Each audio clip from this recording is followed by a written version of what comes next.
সাবুর পকোড়া তো কমপ্লিট, আর এদিকে পোলাওয়ের কিন্তু সাবুটাও বেশ ঝুরঝুরে হয়েছে। তো এটা তোমরা আগেই দেখেছো।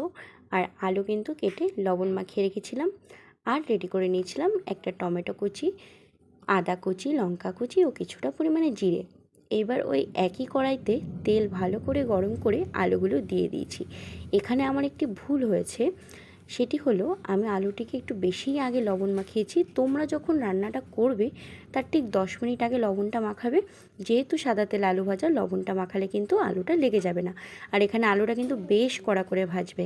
আলুটা ভেজে নামিয়ে রেখে তার মধ্যে প্রথমে জিরে ও আদা একসঙ্গে দেবে, দিয়ে এটাকে একটুখানি প্রথমে নাড়িয়ে নেবে।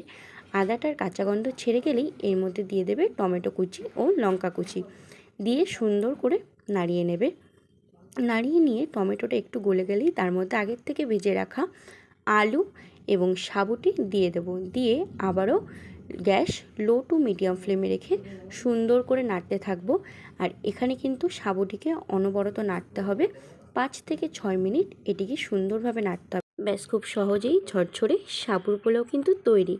তোমরাও এভাবে প্রত্যেকেই ঝরঝরে সাবুর পোলাও বাড়িতে তৈরি করে নিতে পারো, এবং বানিয়ে অবশ্যই আমাকে জানিও সেটি খেতে কেমন হলো ও ঝরঝরে হলো কিনা।